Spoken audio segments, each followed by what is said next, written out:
Welcome मित्रांनो, तुम्हा सर्वांचं स्वागत आहे। बऱ्याच दिवसाच्या गॅप नंतर आपण व्हिडिओ अपलोडेट करत आहोत।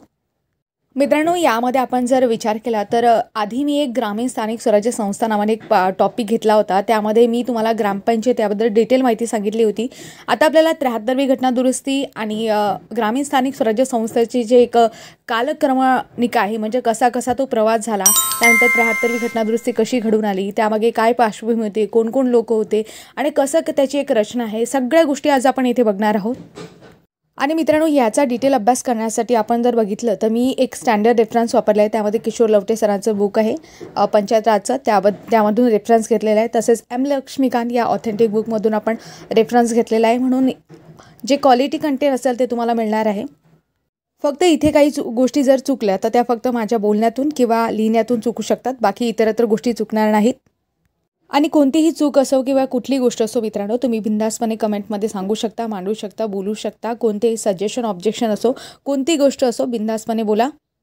आणि महत्त्वाची गोष्ट म्हणजे मित्रांनो, हे लेक्चर तुम्हाला कितपर्यंत समजलं आणि हे लेक्चर तुम्हाला खरंच समजलं का, यासाठी एक आढावा म्हणून आपण जे PYQ आहेत, PYQ म्हणजे कुठले, मी MPSC मेन्स आणि UPSC प्रिलिम्सचे PYQ सुद्धा यामध्ये समावेश करणार आहे, जेणेकरून तुम्हाला हा जो सोर्स आहे, हे जे मटेरियल आहे, एक कंटेंट आहे, ते पुरेपूर समजून त्याचा एक आढावा यावा, यासाठी या सगळ्या गोष्टी म्हणजे प्रश्नाचा समावेश करणार आहे।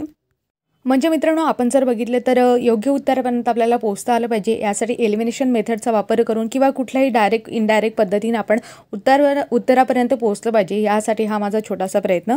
आणि तुम्ही जर या चॅनलवर नवीन असाल मित्रांनो, तर सांगते की चॅनलला सबस्क्राईब करा। या चॅनलवर आपण बरेचसे क्वेश्चन, त्याच्यानंतर नवनवीन व्हिडिओ अपलोडेट करत असतो स्पर्धा परीक्षांशी संबंधित। तसंच बघितलं मित्रांनो, बरेचसे विद्यार्थी मित्र नवीन असतात आणि त्यांना फारशा गोष्टी माहिती नसतात की यूट्यूबमध्ये नेमकं काय काय चालते। इथे जर बघितलं मित्रांनो, या यूट्यूब चॅनलवर तुम्हाला एक व्हिडिओ असते, त्या व्हिडिओमध्ये तुम्हाला लेक्चर मिळते, त्याच्यानंतर शॉर्टमध्ये तुम्ही शॉर्ट गोष्टी बघू शकता, तिथे सुद्धा तुम्हाला नॉलेज मिळेल, सॅटिस्फॅक्शन मिळेल, अशा गोष्टी अपलोडेट केलेल्या आहेत। त्याच्यानंतर आपण बघतो प्लेलिस्टमध्ये तुम्हाला पर्टिक्युलर प्लेलिस्ट मिळणार आहे, कोणत्या विषयाची, कोणत्या सब्जेक्टची असणार आहे। सुरुवातीला तर आपण ग्रामसेवक घेतलेलं आहे, म्हणजे अधिकाधिक आपण व्हिडिओ लेक्चर अपलोड करत राहू विविध स्पर्धा परीक्षांशी रिलेटेड। आणि एक कम्युनिटी सेक्शन असतो, त्यामध्ये सुद्धा तुम्ही जाऊ शकता मित्रांनो। कम्युनिटी सेक्शनमध्ये आपण जे काही क्वेश्चन असतात, मग त्यामध्ये आपण पोल, पोस्ट वगैरे सगळ्या गोष्टी करू शकतो आणि तिथे तुम्ही पोल सोडवू शकता, क्वेश्चन सोडवू शकता। म्हणून बिंदासपणे या सगळ्या गोष्टींचा तुम्हाला फायदा झाला पाहिजे, म्हणून त्याचा वापर करा। तर मित्रांनो, इथे आपण पंचायत राज हा विषय बघणार आहोत आणि पंचायत राजमधील महाराष्ट्रातील स्थानिक स्वराज्य संस्था आपल्याला पर्टिक्युलरमध्ये अभ्यासक्रमामध्ये दिले आहे, तो विषय समजून घ्यायचा आहे।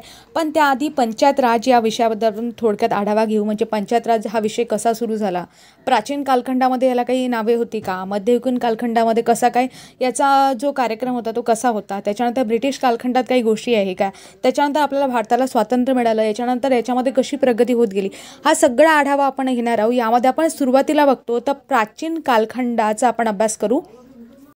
तर मित्रांनो, इथे काही गोष्टी लिहिलेल्या नाहीत, परंतु तुम्ही माझ्या बोलण्याकडे लक्ष द्या। मी तुम्हाला जसं जसं सांगेल एक माइंड मॅप बनवा, किंवा तुमच्याकडे ह्या गोष्टी नोट असू द्या किंवा लिहून ठेवा, कुठल्याही गोष्टी करा, पण प्रत्येक गोष्टी लक्षात ठेवण्याचा प्रयत्न करा। तर सुरुवातीला आपण प्राचीन कालखंडाबद्दल पाहू। म्हणजे आता मी तुम्हाला एक एक गोष्ट समजून सांगते आधी। तर मित्रांनो, आपल्याला पंचायत राजचा उगम बघायचा, नेमकं याची सुरुवात झाली कुठून आणि हे कसं कसं आहे। तर आपण बघतो इतिहासाचे 3 टप्पे पडतात, आपल्या सगळ्यांना माहिती आहे, प्राचीन, मध्ययुगीन आणि आधुनिक। अशा प्रकारे इतिहासाचे 3 कालखंड आपण समजतो, म्हणजे 3 टप्पे आपण समजतो। पण जो प्राचीन कालखंड आहे आपण बघतो, तुम्ही मला कमेंटमध्ये सांगा, प्राचीन कालखंडाचा जो काही काळ आहे, कार्यकाळ आहे, तो कुठूनपासून कुठपर्यंत होता। त्याच्यानंतर मध्ययुगीन कालखंड कुठपासून कुठपर्यंत होता, त्याच्यानंतर आधुनिक कालखंड कुठपासून कुठपर्यंत होता। ह्या सगळ्या लिंक लावण्याचा प्रयत्न करा, यावर प्रश्न पडतात, तुमचं लिंक लागू शकते। एलिमिनेशनमध्ये तुम्हाला प्रश्नामध्ये काय होते याची मदत होते, म्हणून लक्षात ठेवा, प्रश्नाची उत्तर देण्याचा प्रयत्न करत जा। तर ठीक आहे मित्रांनो, तुम्हाला काय करायचं आहे, प्राचीन, मध्ययुगीन आणि आधुनिक कालखंडाचा जो कार्यकाळ आहे तो तुम्हाला सांगायचा आहे। कमेंटमध्ये नक्की सांगण्याचा प्रयत्न करा। इतरांनी कमेंट केले म्हणून मी करणार नाही असं करू नका, कमेंट करण्याचा प्रयत्न करा। आता समोर मी तुम्हाला सांगणार आहे की प्राचीन कालखंडाला पंचायत राजचा सुवर्ण कालखंड असं म्हटलं जाते। मग तुम्हाला प्रश्न पडला असेल की पंचायत राजचा सुवर्ण कालखंड प्राचीन काळालाच का म्हटलं जाते। तर मित्रांनो बघा, त्यावेळेस काय होते आपण बघतो प्राचीन काळामध्ये टप्पे पडतात, वेगवेगळे टप्पे पडतात. आता त्यामध्ये आपण बऱ्याचशा विद्वान स्त्रियासुद्धा बघितल्या आहेत. त्यावेळेस मातृसत्ताक पद्धतीसुद्धा आपण अभ्यासली आहे. त्याच्यानंतर जसं जसं पुरोहित वगैरे ह्या सगळ्या गोष्टी, खूप साऱ्या गोष्टी आहेत प्राचीन कालखंडाचा, खूप छान आहे, तुम्ही अभ्यास करू शकता. यामध्ये आपण बघतो की अथर्ववेद होता, तर अथर्ववेदामध्ये सभा समितीचा उल्लेख केलेला आपल्याला आढळतो. जुळ्या मुली म्हणून अथर्ववेदामध्ये सभा समितीचा उल्लेख केलेला आहे. त्याच्यानंतर आपण बघतो वैदिक काळामध्ये गावाचं, त्यावेळेस वैदिक काळ होता आणि त्यामध्ये गावाचा जो प्रमुख होता त्या गावाच्या प्रमुखास ग्रामणी असं म्हणत असत. आणि तसंच मित्रांनो, प्राचीन कालखंडातील जर आपण उत्तर भारताचा अभ्यास केला असता तेव्हा आपल्याला समजते की त्यामध्ये पंचकुली म्हणून पंच नेमण्याची प्रथा होती.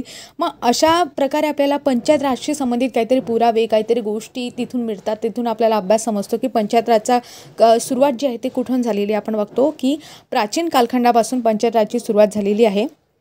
आणि तसंच मित्रांनो, काही इंटरेस्टिंग गोष्टी म्हणून तुम्हाला सांगते. जसं आपल्या भारतातील जर बघितलं जे काही धर्मग्रंथ आहेत, महाकाव्य आहेत, जसं आपण बघतो रामायण आहे, महाभारत आहे, मनुस्मृती आहे, जातक कथा आहे, यामध्ये सुद्धा पंचायत राजचा उल्लेख आपल्याला आढळतो. म्हणजे त्यामध्ये जे गोष्टी लिहिलेल्या आहेत त्यामधून आपल्याला पंचायत राज चा उल्लेख पाहायला मिळतो. पर्टिक्युलर जर आपण बघितलं तर रामायणामध्ये जनपद संघ नावाने, महाभारतामध्ये ग्रामसभा नावाने, मनुस्मृतीमध्ये आपण बघतो न्यायपंचायत नावाने, तर जातक कथा यामध्ये पंचायत, अशा प्रकारे या पंचायत राजशी संबंधित काही गोष्टींचा उल्लेख आपल्याला त्या धर्मग्रंथामध्ये, महाकाव्यामध्ये आपल्याला पाहायला मिळतो. तर मित्रांनो, इथे काही इंटरेस्टिंग गोष्टी म्हणून तुमच्यासाठी प्रश्न राहील की रामायणाची निर्मिती कोणी केलेली आहे, महाभारताची निर्मिती कोणी केलेली आहे आणि मनुस्मृती म्हणजे हे धर्मग्रंथ किंवा महाकाव्य कोणी लिहिलेले आहेत ते तुम्हाला सांगायचं कमेंटमध्ये की रामायण कोणी लिहिलेलं आहे, महाभारत कोणी लिहिलेलं आहे आणि मनुस्मृती कोणी लिहिलेलं आहे.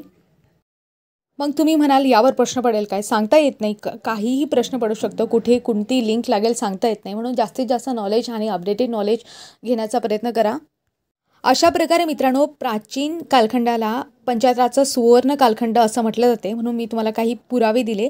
आता त्याच्यानंतर आपण मध्ययुगीन कालखंडाचा अभ्यास करू. मध्ययुगीन कालखंडाबाबत आपण बघितलं तर भारतात पहिलं आक्रमण आपण बघतो इसवी सन 1712 झालं होतं मोहम्मद बिन कासिमचं. त्याच्यानंतर मुघल कालखंडात आपण बघतो की कोतवाल, सरपंच, मुखिया अशी पदे म्हणजे तयार करण्यात आली, स्थापन करण्यात आली होती. नंतर तसंच जर बघतो गावातील जनतेकडून कर वसुलीसाठी पटवारी हे पद निर्माण करण्यात आलं होतं. तुम्हाला प्रश्न पडू शकतो की पटवारी हे पद कोणत्या कालखंडामध्ये तयार करण्यात आलं होतं, तर लक्षात ठेवा पटवारी हे जे पद आहे मध्ययुगीन कालखंडामध्ये तयार करण्यात आलं होतं. त्यानंतर आपण बघतो छत्रपती शिवाजी महाराज आहे, यांच्या काळात सुद्धा आपण बघतो अष्टप्रधान महामंडळ आहे, त्यांच्या माध्यमातून कामकाज चालत असे.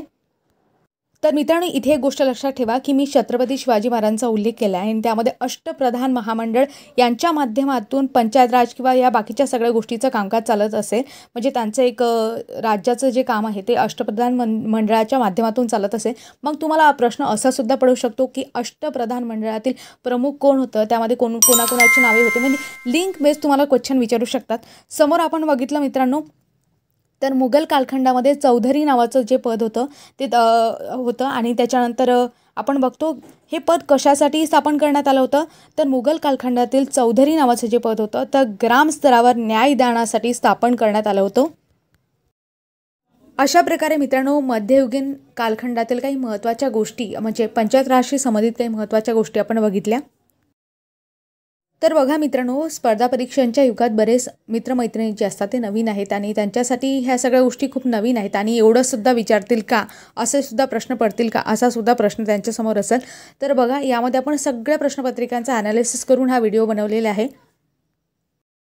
म्हणूनच मित्रांनो, आजूबाजूचा एरिया कव्हर करत हा जो सिलेबस आहे, हे जे पॉईंट आहेत किंवा हा जो टॉपिक आहे हा तुम्हाला सर्व स्पर्धा परीक्षांसाठी उपयुक्त असणार आहे. आणि आपल्याला माहिती आहे मित्रांनो, समोर तुम्हाला काही गोष्टी लिहिलेल्या दिसत आहेत, त्यामध्ये कौटिल्याचा उल्लेख केलेला आहे. आता कौटिल्य म्हणजेच तुम्हाला सगळ्यांना माहिती असेल की चाणक्य म्हणजेच आचार्य चाणक्य आहेत, त्यांना कौटिल्य असं म्हटलं जाते. त्यांना वेगवेगळे नावंसुद्धा आहे, त्यावरसुद्धा प्रश्न पडलेले आहेत MPSCला. पण असो, इथे आपल्याला काय बघायचं म्हणजे त्यामध्ये पर्टिक्युलर कौटिल्याच्या अर्थशास्त्रामध्ये सुद्धा ग्रामप्रशासनाचा उल्लेख आपल्याला दिसतो. आणि समोर जर बघितलं मित्रांनो, आपल्याला मेगॅस्थनीजचा उल्लेख आढळतो. म्हणजे मेगॅस्थनीजने जे काही प्रवास वर्णनं लिहिलेले आहेत, म्हणजे त्यामध्ये ग्रामपंचायतीचे सविस्तर वर्णन त्यांनी केलेले आहे. म्हणजे त्याला त्या गोष्टी तिथे दिसून आल्यात, तसं वर्णन त्याने त्या प्रवास वर्णनामध्ये केलेलं आहे. आता मेगॅस्थनीज कोण होता, तर बघा मित्रांनो, मेगॅस्थनीज हा जो आहे सेल्युकस निकेटरचा राजदूत होता आणि तो भारतामध्ये आला होता. आणि कोणाच्या काळामध्ये आला होता तर चंद्रगुप्त मौर्य हे आपण बघतो इथे कौटिल्याचा सुद्धा उल्लेख झालेला आहे. चंद्रगुप्त मौर्याच्या काळामध्ये तो आला होता आणि त्यावेळेस त्याने काही प्रवास वर्णन लिहिलेले आहे. त्यामध्ये सुद्धा ग्रामपंचायतीचे सविस्तर वर्णन आपल्याला पाहायला मिळते. अशा प्रकारे काही गोष्टी आहेत ज्यामध्ये आपल्याला पंचायत राजचा उल्लेख सापडतो, आढळतो. म्हणजे ही झाली प्राचीन मध्ययुगीन काळातील गोष्ट. आता समोर आपण बघतो स्थानिक स्वराज्य संस्थेच्या प्रगतीचे पुढीलपैकी 2 टप्पे पडतात. त्यामध्ये प्रामुख्याने आपण जर बघितलं तर ब्रिटिश काळातील काही महत्त्वाचे टप्पे आहेत आणि त्याच्यानंतर आपल्याला भारताला स्वातंत्र्य मिळालं, स्वातंत्र्योत्तर काही महत्त्वाचे टप्पे आहेत. हे दोन्ही टप्पे आपल्याला अभ्यासायचे आहे आणि आत्तापर्यंत काय काय अपडेटेड झालं आहे ते सगळं आपल्याला याचा सगळ्याचा अभ्यास करायचा आहे. आणि मित्रांनो, काही महत्त्वाच्या गोष्टी आहेत त्या सांगायच्या राहिल्या होत्या. त्यामध्ये आपण बघतो पंचायत राज हा भारताच्या लोकशाहीचा पाळणा आहे असं म्हटलं जाते. म्हणजे पंचायत राज विषयक भारताला प्राचीन आणि आपण बघतो गौरवशाली इतिहासाची परंपरा लाभलेली आहे आणि आपण इतिहास बघितल्याचा आहे. सोबतच आपण बघतो वैदिक काळापासून भारतात ग्रामसंस्था प्रभावी होत्या. वित्तीय संस्थांच्या काळात त्या वेगवेगळ्या नावाने ओळखल्या जायच्या. मध्ययुगामध्ये बरेचसे परकीय आक्रमणं झाले.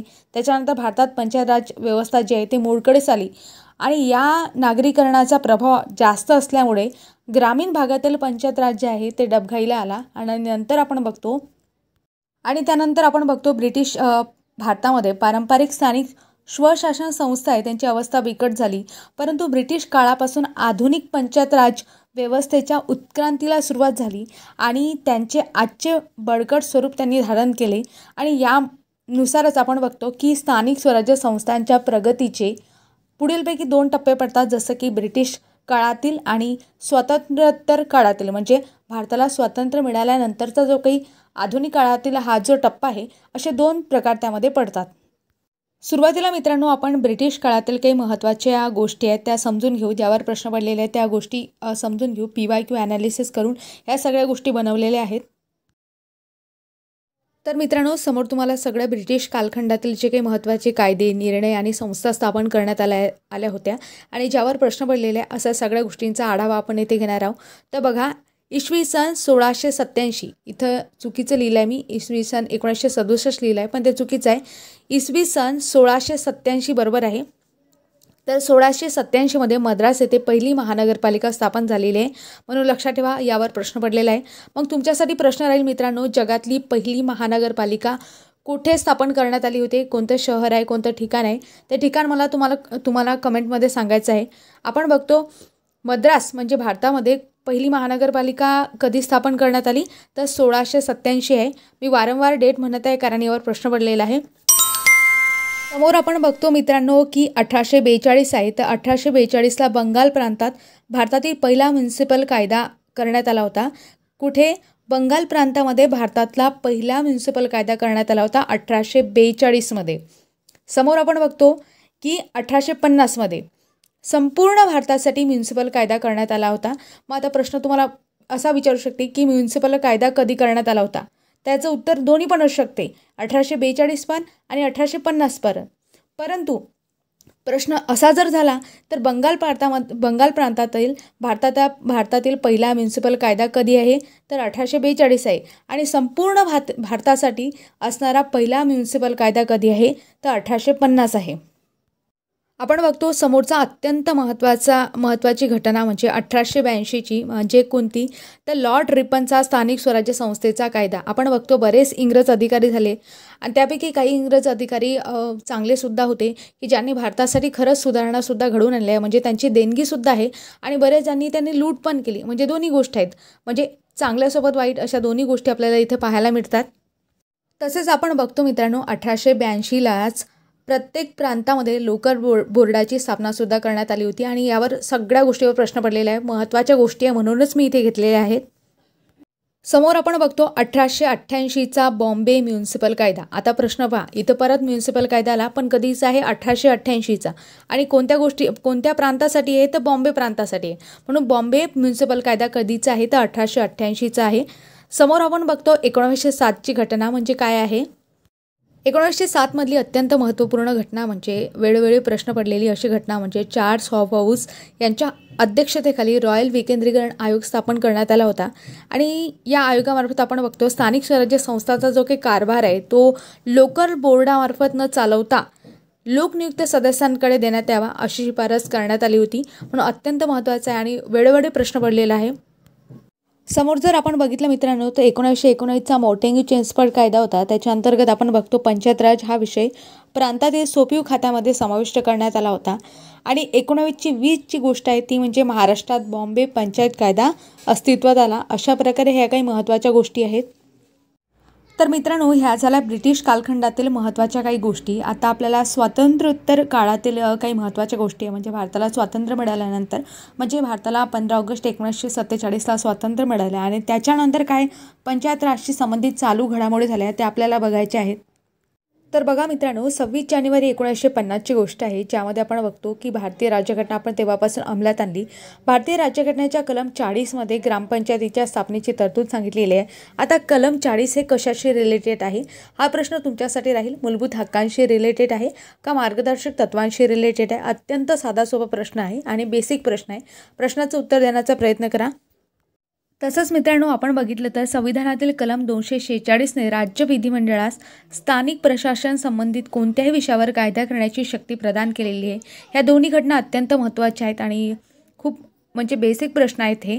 यामध्ये प्रश्न पडलेले आहेत. आता समोर आपण बघतो जून 1954मध्ये शिमला येथे केंद्रीय आरोग्यमंत्री म्हणजे तत्कालीन आरोग्यमंत्री होत्या राजकुमारी अमृत कौर यांच्या अध्यक्षतेखाली सर्व राज्यातील स्थानिक शासन मंत्र्यांची परिषद झाली होती आणि त्या काळात सुद्धा पंचायत राजविषयक काही महत्त्वाचे निर्णायक गोष्टी तिथे घेण्यात आल्या होत्या. तर मित्रांनो समोर बघा समोर आपण ग्राम प्रशासनासंदर्भातील काही महत्त्वाचे कायदे आहेत ते अभ्यासणार आहोत. त्यामध्ये आपण बघतो बृहन्मुंबई महानगरपालिका कायदा कधीचा आहे तर 1888चा आहे. हा प्रत्येक कायद्यावर प्रश्न पडलेला आहे. बघा बृहन्मुंबई महानगरपालिका 1888, नागपूर महानगरपालिका कायदा 1948, महाराष्ट्र महानगरपालिका कायदा 1949. तर मित्रांनो लॉजिकली तुम्हाला असा प्रश्न इथे पडायला पाहिजे होता की महानगरपालिका आहे मग महानगरपालिका महाराष्ट्र महानगरपालिका आहे हाच कायदा संपूर्ण महानगरपालिकेसाठी का नाही. मग नागपूरसाठी वेगळा कायदा का बृहन्मुंबईसाठी वेगळा कायदा का. तर त्यामागची प्रश्नांची उत्तरं मी तुम्हाला सांगते. तर मित्रांनो बघा महानगरपालिकेच्या आपण बाबतीत बघितलं तर प्रामुख्याने आपण बघतो एखाद्या नगरपालिकाची जर संख्या किमान 3 लाखाच्या वर किमान म्हणत आहे मी म्हणजे कमीत कमी 3 लाखाच्या समोर जर असेल तर तिथे महानगरपालिका काय होते अस्तित्वात येते. मग आपण असं बघतो तर तुमच्यासाठी प्रश्न राहील की महाराष्ट्रामध्ये सध्या किती महानगरपालिका आहेत म्हणजे 2023पर्यंत अपडेटेड माहिती सांगा की महाराष्ट्रामध्ये एकूण महानगरपालिका किती आहेत. आपण जर बघितलं मित्रांनो तर मुंबईसाठी 1988चा हा जो महानगरपालिकेचा कायदा होता तो आधीच करण्यात आलेला आहे आणि त्यानुसार मुंबई महानगरपालिकेचं काम चालते. नागपूरसाठी आपण बघतो तर नागपूर महानगरपालिका कायदा 1948 त्यानुसार नागपूर महानगरपालिकेचं काम चालते. आणि उर्वरित जो काही महाराष्ट्र आहे याच्यासाठी आपण बघतो की महाराष्ट्र महानगरपालिका कायदा आहे तो 1948चा म्हणजे 1949चा आहे. पूर्वीचं त्याचं नाव जे होतं मुंबई प्रांतिक महानगरपालिका अधिनियम 1949 असं होतं परंतु आता सध्या त्याला आपण महाराष्ट्र महानगरपालिका कायदा 1949 असं म्हणतो. तसेच मित्रांनो आपण जर समोर बघितले तर महाराष्ट्र ग्रामपंचायत कायदा 1 जून 1949 पासून तो लागू झालेला आहे म्हणजे 1958चा तो कायदा आहे. महाराष्ट्र ग्रामपंचायत कायदा 1958 आहे आणि 1 जून 1949 पासून तो लागू झालेला आहे. तसं आपण समोर बघितलं तर महाराष्ट्र पंचायत समिती आणि जिल्हा परिषद कायदा आहे तो कधीचा आहे 1961चा आहे आणि लागू कधीपासून झाला तर 1962 पासून लागू झालेला आहे. समोर आपण बघतो महाराष्ट्र नगर परिषद नगरपंचायत आणि औद्योगिक नगरी कायदा आहे तो कधीचा आहे 1965चा आहे. म्हणजे जिल्हा परिषदेच्या बाबतीत आपण बघितलं 1961चा आणि तोच नगर परिषद नगरपंचायत आणि औद्योगिक नगर कायदा याच्या बाबतीत आपण बघितला तर 1965चा कायदा आहे. तसंच मित्रांनो अत्यंत महत्त्वपूर्ण घटना म्हणजे आपण बघतो 73वी घटना दुरुस्ती कायदा म्हणजे हा कधीचा आहे 1992चा आहे आणि लागू कधी झाला हे डेट विचारतात 24 एप्रिल 1993 पासून लागू झाले आहे. म्हणून आपण 24 एप्रिल हा जो दिवस आहे तो पंचायत राज दिवस म्हणून सुद्धा साजरा करतो. समोर आपण बघतो 74वी घटना दुरुस्ती कायदा आहे जो 1992चा आहे आणि तो लागू कधी झाला तर 1 जून 1993 पासून तो लागू झालेला आहे. सगळे जे महत्त्वाचे कायदे आहेत ते आपण इथे घेतलेले आहे. अत्यंत महत्त्वाचे आणि परीक्षाभिमुख कायदे आहेत. मित्रांनो, यापुढील घटना आपण पाहू. समुदाय विकास कार्यक्रम मी खूप वेळा सांगितला 1952चा कम्युनिटी डेव्हलपमेंट प्रोग्राम होता, त्याला आपण समुदाय विकास कार्यक्रम म्हणतो. आणि यामध्ये हा कधी झाला होता तर गांधी जयंतीला 2 ऑक्टोबर 1952ला हा सुरू झाला होता. आणि यामध्ये BDO या पदाची निर्मिती करण्यात आली होती. समोर आपण बघतो राष्ट्रीय विस्तार सेवा योजना आहे, त्याला आपण नॅशनल एक्सटेन्शन सर्व्हिस स्कीम म्हणतो. आणि 1953ला हा प्रोग्राम सुरू झाला होता. आपण बघतो समुदाय विकास कार्यक्रम होता, तो 1952ला सुरू झाला होता. आणि याचा उद्देश काय होता मी खूप वेळा सांगितलेला आहे, तरीसुद्धा सांगते की ग्रामीण भागाचा विकास करणे, विकासामध्ये जनतेला सहभाग वाढवणे, जनतेचं सामाजिक आर्थिकदृष्ट्या सक्षम बनवणे, यासाठी हा कार्यक्रम सुरू करण्यात आला होता. आणि समोर बघतो हा कार्यक्रम फेल गेला, म्हणजे अपयशी ठरला. आणि त्याच्यानंतर एक्सटेन्शन प्रोग्राम आला 1953चा. आणि हे दोन्ही कार्यक्रम काय झाले, अयशस्वी झाले. म्हणजे ते अयशस्वी का झाले यासाठी बलवंतराय मेहता समितीची स्थापना करण्यात आली होती. आणि आपण बघतो मित्रांनो, बलवंतराय मेहता समिती होती, त्यामध्ये अध्यक्ष बलवंतराय मेहता होते, गुजरातचे माजी मुख्यमंत्री होते ते. आणि आपण बघतो की सदस्य कोण कोण होते, DP सिंग होते, VG राव, फुलसिंग ठाकूर वगैरे हे जे होते सदस्य होते. याचा आपण डिटेल अभ्यास करू, त्यासाठी आपण एक सेपरेट लेक्चर घेऊ. त्यामध्ये आपण पूर्ण जे काही समित्या आहेत त्यावर प्रश्नसुद्धा घेऊ, म्हणजे तुम्हाला समित्या ज्या आहेत डिटेलमध्ये समजतील. आणि त्याचा अभ्यास तुम्ही सरळ सेवेसाठी करा किंवा राज्यसेवेसाठी करा की UPSCसाठी करा, कोणत्या गोष्टीसाठी केला तरीसुद्धा त्या प्रश्नाची उत्तरे तुम्हाला मिळतील. अशा प्रकारे आपण त्या समित्या घेऊ. आपण जर बघितलं मित्रांनो तर भारतासाठी आपण बघतो की ही जी काही त्रिस्तरीय पंचायत राजची रचना आहे ती रचना कोणी सुचवली होती तर बलवंतराय मेहता समितीने जी शिफारस केली होती त्यानुसार त्रिस्तरीय पंचायत राजची रचना म्हणजे स्वीकारण्यात आली होती. आणि त्यानुसार आपण बघतो राजस्थान हे राज्य आहे, म्हणजे प्रथम बलवंतराय मेहता समितीच्या नुसार राजस्थानने त्रिस्तरीय पंचायत राज स्थापन केली होती. आणि असे बरेच राज्य होते, काही राज्यांनी द्विस्तरीय पंचायत राजसुद्धा स्थापन केली होती. द्विस्तरीय पंचायत राज आपण बघतो की अशोक मेहता समिती यांच्या याच्यानुसार होतो, मी तुम्हाला समोर सांगतेच नंतर. आणि पर्टिक्युलर आपण जर महाराष्ट्राच्या बाबतीत बघितलं तर महाराष्ट्रामध्ये आपण बघतो की वसंतराव नाईक आहे, यांच्या शिफारशीनुसार जी काही त्रिस्तरीय रचना आहे ती झालेली आहे, म्हणून लक्षात ठेवा. बलवंतराय मेहता यांच्या शिफारशीनुसार भारतासाठी तर वसंतराव नाईक यांच्या शिफारशीनुसार महाराष्ट्रासाठी त्रिस्तरीय पंचायत राजची व्यवस्था करण्यात आलेली आहे. आणि सगळ्यात महत्त्वाची गोष्ट म्हणजे पंचायत राज हा जो विषय आहे तो राज्यसूचीचा विषय आहे. म्हणजे आपण प्रामुख्याने बघतो केंद्र सूची, राज्य सूची आणि समवर्ती सूची अशा 3 प्रकारच्या सूची असतात. केंद्र सूचीमध्ये केंद्राचे विषय, राज्य सूचीमध्ये राज्याचे विषय आणि समवर्ती सूचीमध्ये केंद्र प्लस राज्य दोन्हींचे विषय असतात. परंतु आपण जर बघितला पंचायत राज हा विषय कुठे आहे तर आपल्याला माहीत आहे ग्रामीण स्थानिक स्वराज्य संस्थेशी आणि शहरी स्थानिक स्वराज्य संस्थेशी रिलेटेड आपण जर बघितलं तर पंचायत राज हा जो विषय आहे तो राज्य सूचीतील विषय आहे. तसंच मित्रांनो आपण जर बघितलं तर पंचायत राज विषयक भारत सरकारच्या महत्त्वाच्या काही समित्या आहेत, त्याचप्रमाणे महाराष्ट्रातील काही महत्त्वाच्या समित्या आहेत. फक्त त्या समित्यांची नावे घेतलेली आहेत आणि इयर घेतलेले आहेत. पूर्ण समित्या मी एका सेपरेट लेक्चरमध्ये सांगेल असं मी तुम्हाला सांगितलं आहे, ते सुद्धा आपण करू, कारण की एवढा सगळा डेटा एका लेक्चरमध्ये घेणे शक्य नाही. कारण काय तर मित्रांनो मी बऱ्याच वेळा सांगितलं आहे, मी जे व्हिडिओ बनवत असते ते मोबाईलमधून बनवत असते, माझ्याकडे दुसरं साहित्य नाही. म्हणून आपण बघतो की व्हिडिओ जास्त एक्सटेंड होऊ नये यासाठी मी व्हिडिओ थोडा कमी लेंथचा बनवते. आता मित्रांनो आपण पंचायत राज विषयकच्या काही समित्या त्या पाहू. त्यामध्ये महाराष्ट्राच्या आणि भारताच्या सुद्धा समित्या आहेत महत्त्वाच्या, एक समित्या पण पाहू. यामध्ये 1957मध्ये बलवंतराय मेहता समिती होती आणि ही केंद्राची समिती आहे. मी तुम्हाला आधीच सांगितलं त्रिस्तरीय पंचायत राज रचना अशी त्यांनी समितीने सांगितलेलं आहे. आणि बलवंतराय मेहता यांच्या समितीनुसार आपण जर बघितलं तर राजस्थान हे पहिलं राज्य आहे की ज्यांनी त्रिस्तरीय पंचायत राज लागू केली होती. त्याच्यानंतर महाराष्ट्र हे कितवं राज्य आहे असं सुद्धा विचारतात, तर महाराष्ट्र हे 9वं राज्य आहे. कोणकोणत्या ठिकाणी 11वं सुद्धा दिलेलं आहे, परंतु तुम्ही 9वं महाराष्ट्र हे राज्य आहे बलवंतराय मेहता समितीच्या नुसार त्रिस्तरीय पंचायत राज स्थापन करणारं असं लक्षात ठेवा. समोर आपण बघतो मित्रांनो तर 1960मध्ये VT कृष्णमालाचारी कमिटी होती, ती कमिटी आहे आणि याला प्रशासन सुधारणा आयोगसुद्धा म्हणतात. आणि ही केंद्राने निवडलेली किंवा स्थापन केलेली समिती होती. आणि या समितीने असं सांगितलं होतं की प्रत्येक गावाचा स्वतंत्र विकास आराखडा तयार करण्याला या समितीने प्राधान्य दिले होते. समोर आपण बघतो वसंतराव नाईक समिती आहे, महाराष्ट्रामध्ये महाराष्ट्र सरकारने निवडलेली ही म्हणजे स्थापन केलेली ही समिती होती. वसंतराव नाईक समिती आपण असं त्याला म्हणतो. आणि आपण बघतो मित्रांनो महाराष्ट्रामध्ये वसंतराव नाईक समितीच्या शिफारशींना अनुसरून महाराष्ट्र सरकारने महाराष्ट्र जिल्हा परिषद व पंचायत समिती कायदा जो आपण बघितला होता 1961 या अधिनियमानुसार काय केलं, 1 मे 1965 रोजी, लक्षात ठेवा 1 मे 1962 रोजी महाराष्ट्रात त्रिस्तरीय स्थानिक स्वराज्य संस्था कायदा जो आहे तो म्हणजे अस्तित्वात आला आणि पंचायत राज स्वीकारणारं महाराष्ट्र हे कितवं राज्य होतं, देशातलं 9वं राज्य होतं. म्हणून महत्त्वाची गोष्ट म्हणून लक्षात ठेवा. आणि वसंतराव नाईक समितीबाबत आपण बघतो तर त्यांनी 226 शिफारशी केल्या होत्या. हा सुद्धा प्रश्न पडलेला आहे. समोर आपण बघतो मित्रांनो, तकमल जैन समिती होती, 1966ला होती आणि केंद्राने ही समिती स्थापन केली होती. समोर आपण बघतो मित्रांनो, ल ना बोंगीरवार समिती होती, महाराष्ट्र सरकारने स्थापन केली होती 1970 साली.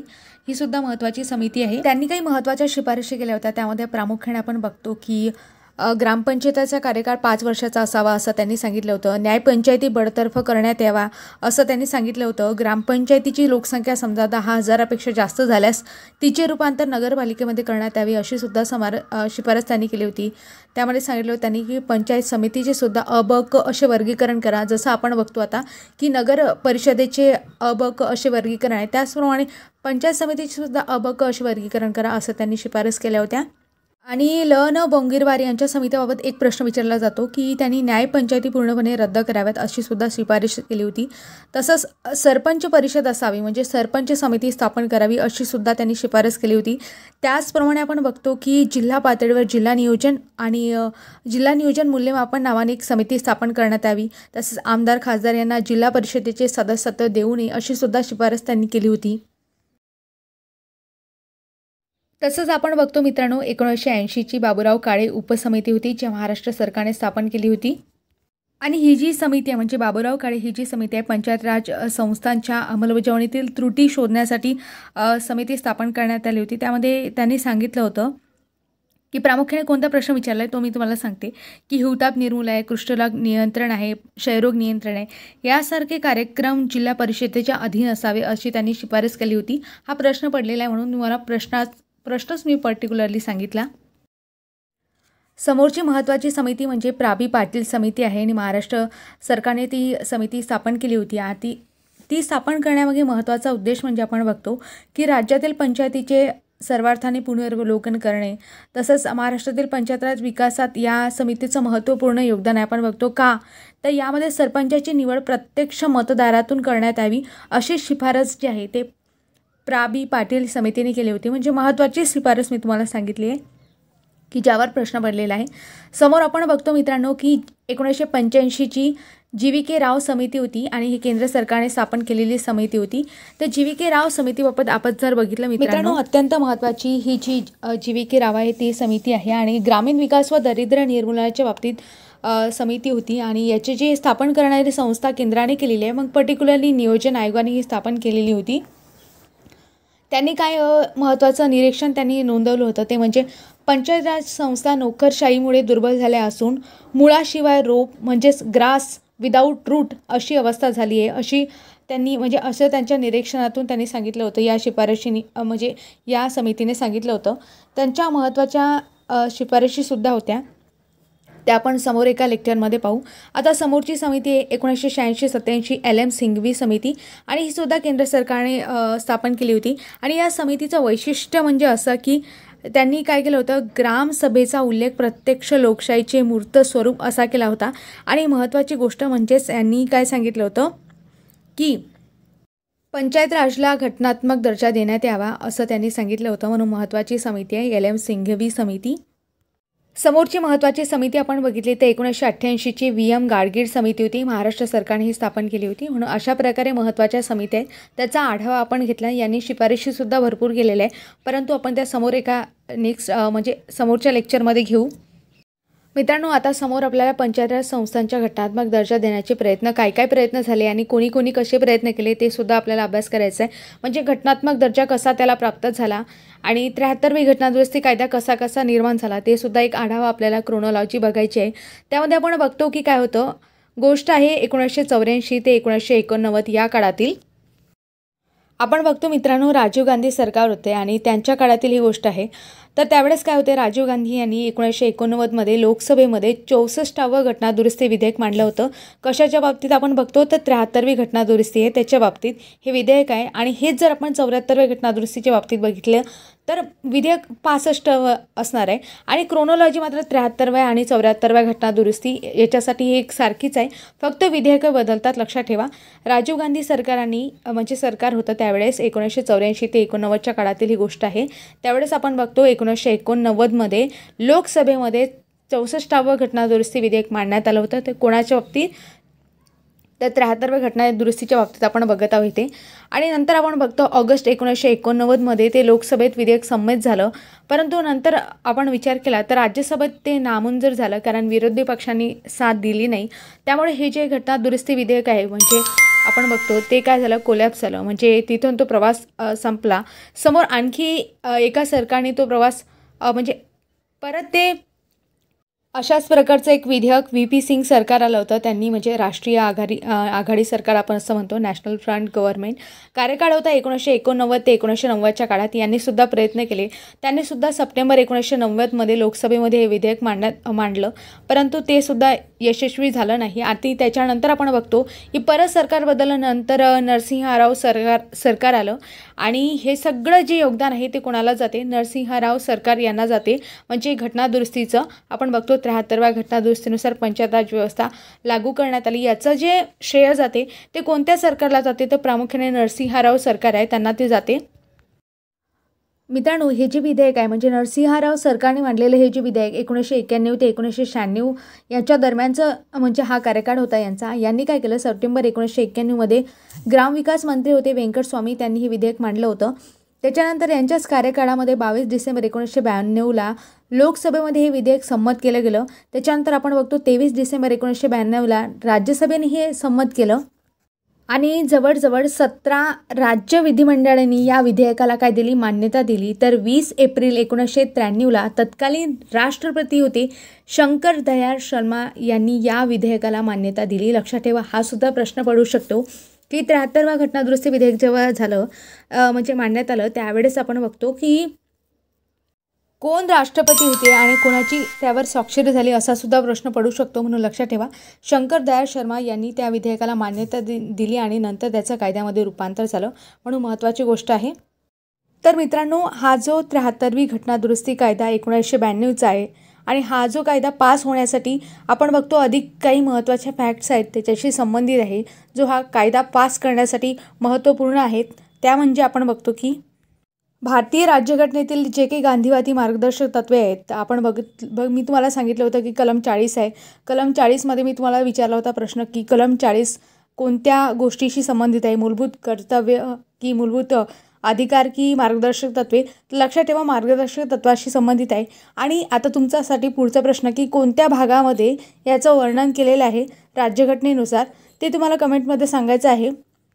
म्हणजे आपण जर बघितलं मित्रांनो तर भारतीय राज्यघटनेतील गांधीवादी मार्गदर्शक तत्त्व असणाऱ्या कलम 40ला प्रत्यक्षात आणण्यासाठी संसदेने ही घटना दुरुस्ती केलेली आहे आणि या कायद्याने भारतीय राज्यघटनेचा भाग 9 या नव्या भागाचा समावेश करण्यात आलेला आहे.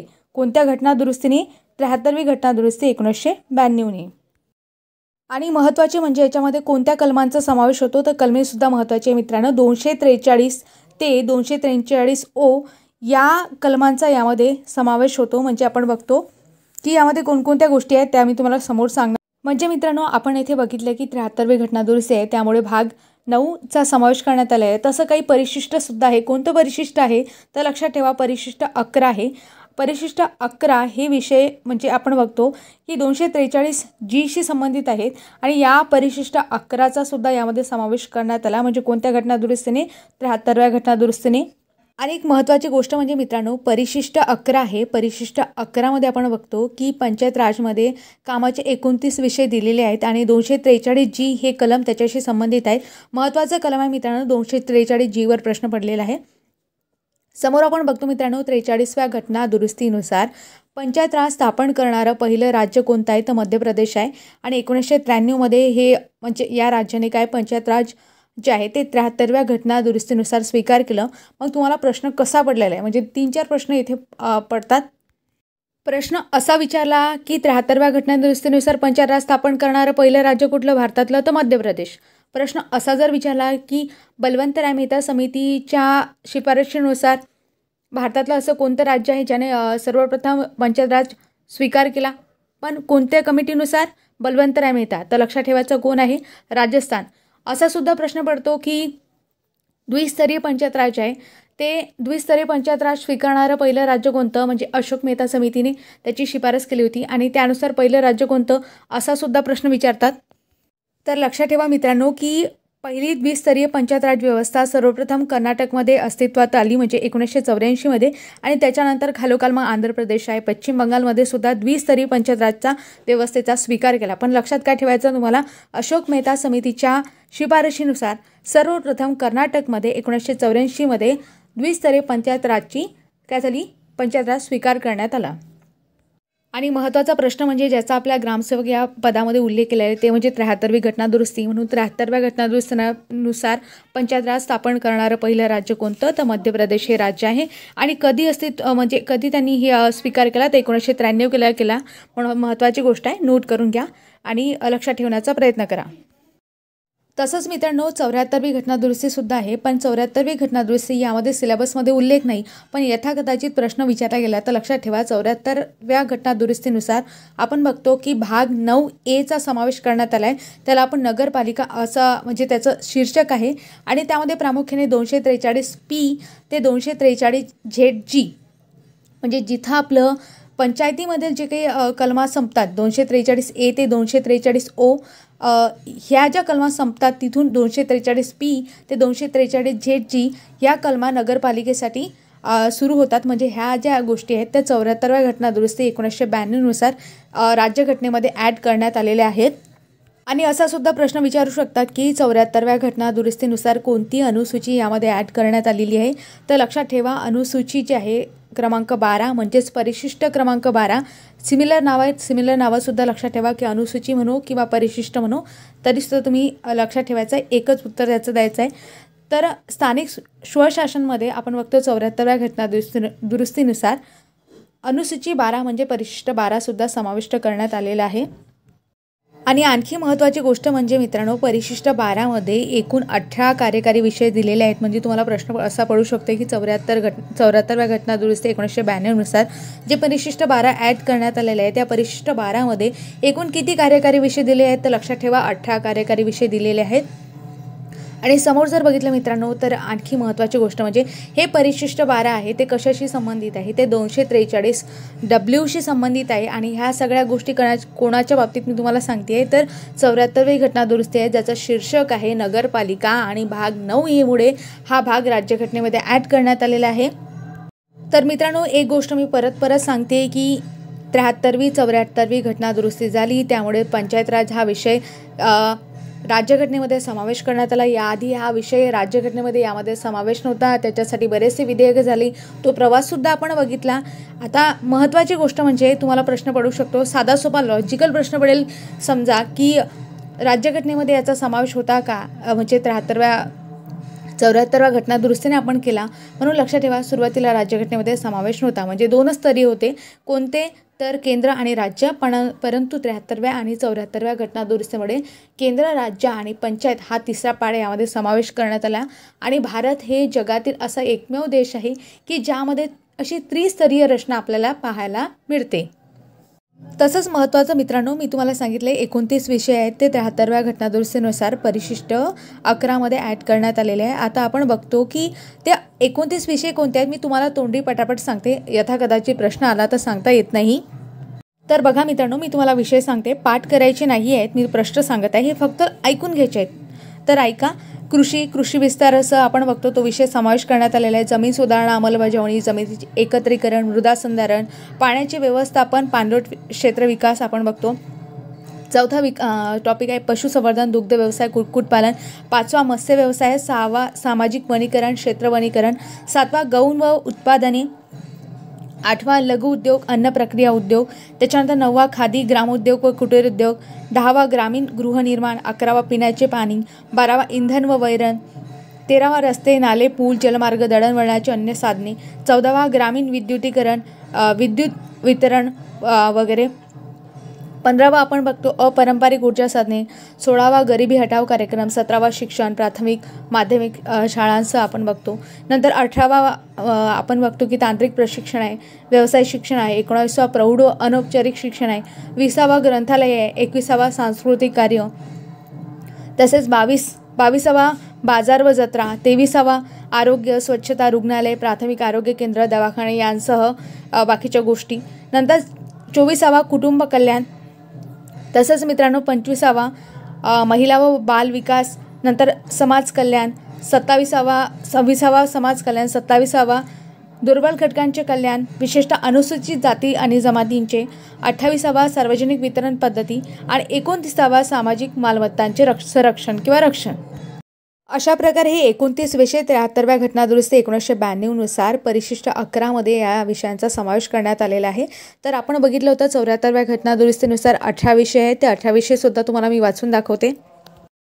तर मित्रांनो 74व्या घटनादुरुस्तीशी संबंधित आहे म्हणजे नगरपालिका हे त्याचं शीर्षक आहे आणि त्याच्याशी संबंधित ह्या सगळ्या गोष्टी असणार आहे. मग लॉजिक लागते की एक नगरपालिकेशी संबंधित आपण बघतो.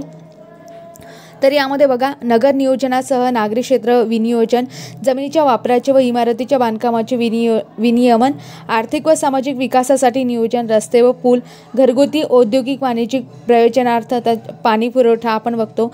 नंतर सार्वजनिक आरोग्य स्वच्छताविषयक निगराणी, घनकचरा व्यवस्थापन, अग्निशमन सेवा आहेत, नागरी वनीकरण, पर्यावरणाचे संरक्षण, परिस्थिती घटकांचे प्रवर्धन, तसंच दुर्बल घटकांच्या हितसंबंधाचे संरक्षण, गलिच्छ वस्ती सुधारणा, दारिद्र्य निर्मूलन, उद्याने व क्रीडांगणाची सोय, सांस्कृतिक व शैक्षणिक दृष्टिकोन, तसंच बघतो आपण दफन व दफनभूमी, विद्युत दाहिनी, गुरांचा कोंडवाडा आणि कत्तलखाने व कातडी कमावणाऱ्या कारखान्यांचे विनियमन. अशा प्रकारे महत्त्वाचे 18 विषय आहेत जे 74व्या घटनादुरुस्तीनुसार 12व्या अनुसूचीमध्ये म्हणजेच परिशिष्ट 12 मध्ये समावेश करण्यात आलेले आहेत. तर मित्रांनो इथे एक गोष्ट लक्षात घ्या, मागचा जो आवाज आहे बॅकग्राऊंडचा तो भजनाचा आवाज आहे आणि मागचे कार्यक्रम सुरू आहेत म्हणजे गावामध्ये भरपूर कार्यक्रम सुरू आहेत त्याचा तो आवाज आहे, म्हणून त्यांच्या धार्मिक स्वातंत्र्याचा ते वापर करत आहे. आपण सुद्धा आपल्या शिक्षणाशी संबंधित गोष्टी लक्षात घेऊ म्हणजे आपण बाकीच्या गोष्टी स्किप करू, म्हणून इथे लक्ष द्या. तर मित्रांनो आणखी एक महत्त्वाची गोष्ट म्हणजे 73व्या आणि 74व्या घटनादुरुस्तीनुसार काही महत्त्वाच्या तरतुदीसुद्धा राज्यघटनेमध्ये आधी सुरुवातीला नव्हत्या पण नंतर काय ॲड करण्यात आल्या. म्हणजे कोणत्या गोष्टी होत्या त्या, कोणत्या तरतुदी होत्या, तर राज्य वित्त आयोग आहे, मग त्यानुसार आपला महाराष्ट्र वित्त आयोग स्थापन झाला. नंतर आपण बघतो निवडणूक आयोग आहे, राज्य निवडणूक आयोग आहे तो स्थापन झाला. मी निवडणूक आयोग म्हटलं आहे म्हणजे याचा अर्थ असं होतं की महाराष्ट्र निवडणूक आयोगाबद्दल मी इथे गोष्टी सांगत आहे. मग मला सांगा केंद्राचा वित्त आयोग कधी स्थापन झाला, केंद्राचा निवडणूक आयोग कधी स्थापन झाला, हा महत्त्वाचा प्रश्न आहे. दोन्ही महत्त्वाचे प्रश्न आहेत तुमच्यासाठी आहेत, म्हणून कमेंट बॉक्समध्ये उत्तर देण्याचा प्रयत्न करा. तर मित्रांनो आता आपण सुरुवातीला राज्य वित्त आयोग याबद्दल थोडक्यात माहिती जाणून घेऊ. त्याच्यानंतर महाराष्ट्रामध्ये कशा राज्य वित्त आयोग कोणकोणते झाले ते सुद्धा आपण बघणार आहोत. सुरुवातीला आपण बघतो की राज्य वित्त आयोगाची स्थापना 73व्या 74व्या घटनादुरुस्तीनुसार करण्यात आली. आपण बघतो याची स्थापना कधी झाली, मग 26 एप्रिल 1994 मध्ये याची स्थापना झाली आणि आपण बघतो यामध्ये एक अध्यक्ष असतात आणि 4 सदस्य असतात. म्हणजे जास्तीत जास्त यामध्ये 5 सदस्य आपल्याला पाहायला मिळतात. आपण बघतो त्यामध्ये म्हणजे हे निश्चित नाहीत की एक अध्यक्ष आणि 4 सदस्य, परंतु 5 पेक्षा अधिक सदस्य नसतात. हे महत्त्वाची गोष्ट आहे म्हणून लक्षात ठेवा.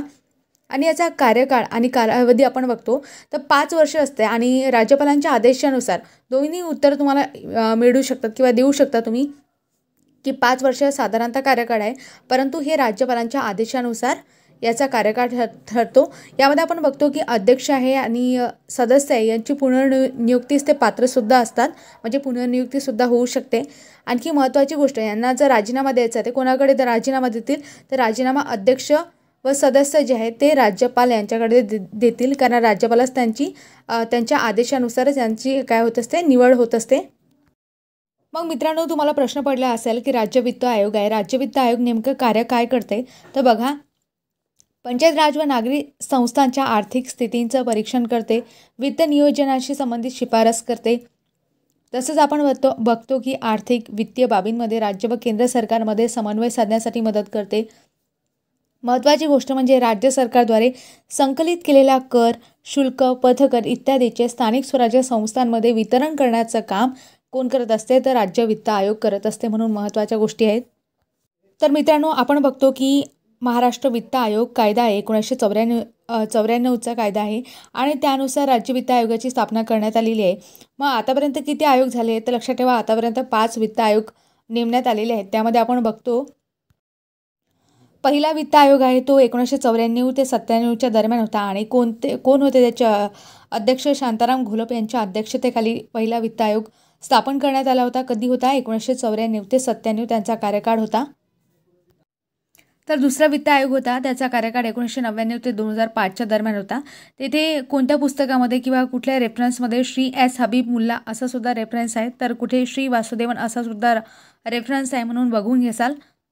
तर मित्रांनो तिसरा वित्त आयोग आहे. तिसरा वित्त आयोग आपण बघतो 2005 ते 2009 दरम्यान होता. सतीश त्रिपाठी त्याचे अध्यक्ष होते. चौथा वित्त आयोग फेब्रुवारी 2011 JP डांगे त्याचे अध्यक्ष होते. पाचवा वित्त आयोग हा आपल्यासाठी महत्त्वाचा आहे. 2019 ते 2024 हा त्याचा कार्यकाळ आहे आणि विश्वनाथ गिरीराथ हे त्याचे अध्यक्ष आहेत. म्हणून लक्षात ठेवा वित्त आयोगावर प्रश्न पडू शकतो मित्रांनो. पहिला आणि शेवटचा महत्त्वाचे आहेत म्हणून लक्षात ठेवा.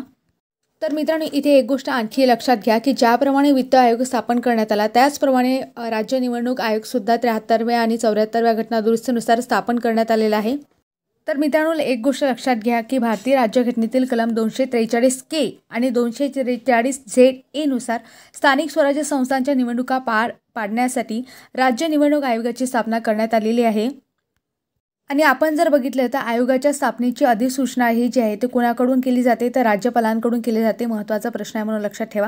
यामध्ये आपण बघतो अध्यक्ष असतात, म्हणजे एक अध्यक्ष आणि राज्यपाल सांगतील तेवढ्या सदस्यांचा त्यामध्ये समावेश असतो. यांचा कार्यकाळ जर आपण बघितला राज्यपाल राज्य निवडणूक आयुक्ताचा कार्यकाळ ठरवतात. 5 वर्ष प्रामुख्याने हा कार्यकाळ असतो आणि निवडणूक आयुक्त जे असतात ते पुनर्नियुक्तीस अपात्र असतात. हा महत्त्वाचा ऑब्जेक्टिव्ह आहे. आपण बघतो हे जे अध्यक्ष असतात किंवा बाकीचे सदस्य असतात ते कोणाकडे राजीनामा देतात तर राज्यपालांकडे राजीनामा देतात, कारण राज्यपालच त्यांचे सेवा सरती ठरवत असतात. आणि राज्य निवडणूक आयोग कोणत्या गोष्टींची निवडणूक घेत असतो तर जिल्हा परिषद आहे, पंचायत समिती आहे, ग्रामपंचायत आहे, नगरपालिका, नगरपंचायत, महानगरपालिका, म्हणजे राज्य पातळीवर आपण बघतो राज्य निवडणूक आयोग काम करते. तर केंद्रीय पातळीवर आपण बघतो तर केंद्र निवडणूक आयोग काम करते. मग केंद्र निवडणूक आयोग राज्याच्या निवडणुका घेत नाही का तर लक्षात ठेवा राज्याच्या सुद्धा निवडणुका घेतो. त्यामध्ये प्रामुख्याने आपण बघतो की विधानसभा आहे आणि विधान परिषद आहे, त्याच्या निवडणुका ज्या घेण्याचं काम असते ते कोणाच्या अंडर असते तर केंद्रीय निवडणूक आयोग याच्या अंडर असते. तर मित्रांनो तुमच्यासाठी प्रश्न इथे राहील की केंद्रीय निवडणूक आयोग आहे त्याची स्थापना कधी झालेली आहे आणि त्याचं राज्यघटनेतील स्थान कोणतं आहे, म्हणजे कोणत्या भागामध्ये त्याचा समावेश होतो. तसंच आपण बघतो कोणत्या कलमाअंतर्गत केंद्रीय निवडणूक आयोग आपल्याला पाहायला मिळतो. नंतर त्याची पात्रता काय आहे, त्याचे अध्यक्ष कोण असतात आणि कोण ठरवतात, ह्या सगळ्या गोष्टी तुम्हाला जर येत असतील तर कमेंटमध्ये नक्की सांगण्याचा प्रयत्न करा. तर मित्रांनो मी तुम्हाला प्रश्नामध्ये विचारलं केंद्रीय निवडणूक आयोगाची स्थापना कधी झाली हे तुम्हाला कमेंटमध्ये सांगायचं आहे. तसंच आपण बघतो महाराष्ट्र राज्य निवडणूक आयोग आहे त्याची स्थापना 26 एप्रिल 1994 झाली. आता यामध्ये काही आपण निवडणूक आयोगाचे जे काही आयुक्त आहेत ते सुद्धा आपल्याला अभ्यासायचे आहेत.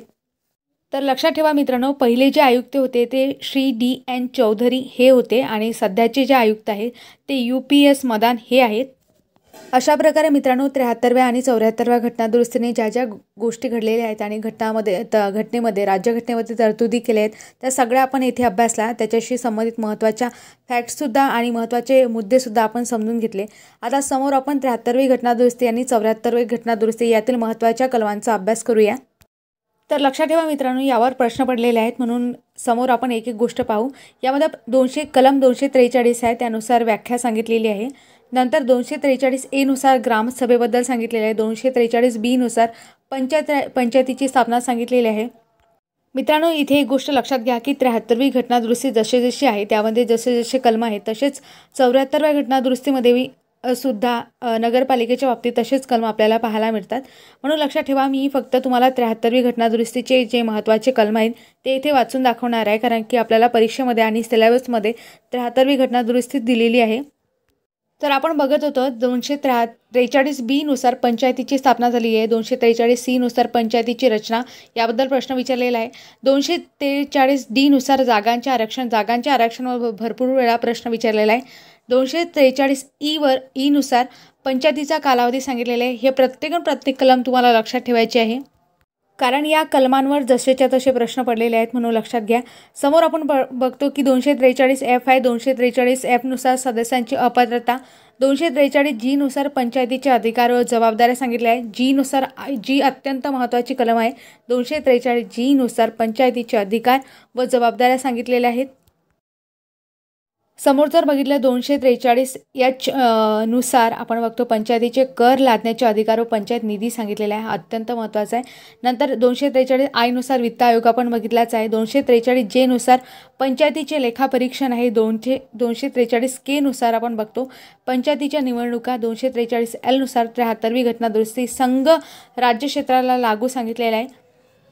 तसंच आपण बघतो मित्रांनो 243M नुसार 73व्या घटना दुरुस्तीच्या प्रभावातून ठराविक क्षेत्र वगळण्यात आलेले आहे आणि 243N नुसार विद्यमान कायदे व पंचायती अस्तित्वात असणे याबद्दल सांगितलेले आहे।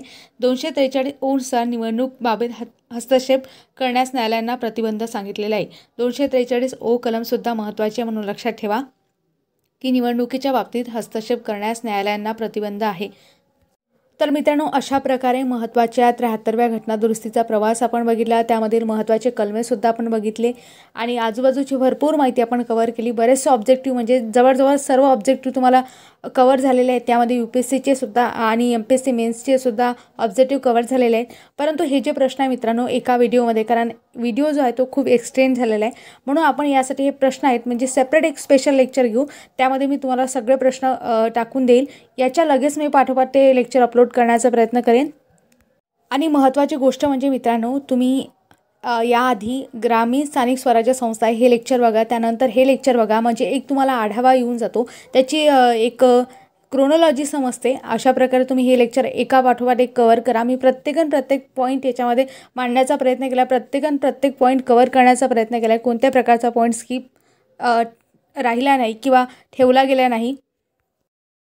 आणि मित्रांनो हे जे लेक्चर आहे यामध्ये कायदे कलम आणि बऱ्याचशा गोष्टी आहेत ज्या नवीन म्हणजे विद्यार्थ्यांना नवीन आहेत, तरीसुद्धा हे लेक्चर वारंवार बघण्याचा प्रयत्न करा। तुम्हाला ह्या गोष्टी पाठ झाल्या पाहिजेत, कारण की फॅक्च्युअल गोष्टी आहेत आणि अशाच प्रश्न पडतात म्हणून महत्त्वाचे आहेत।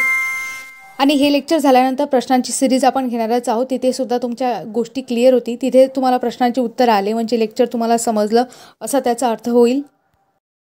तर मित्रांनो तुम्हाला लेक्चर कसं वाटलं हे कमेंटमध्ये सांगायला विसरू नका आणि अशाच नवनवीन लेक्चरसाठी चॅनलला लाईक, शेअर आणि सबस्क्राईब करायला विसरू नका। भेटूया अशाच नवीन व्हिडिओसोबत, तोपर्यंत तुम्हा सर्वांचे खूप खूप आभार, धन्यवाद।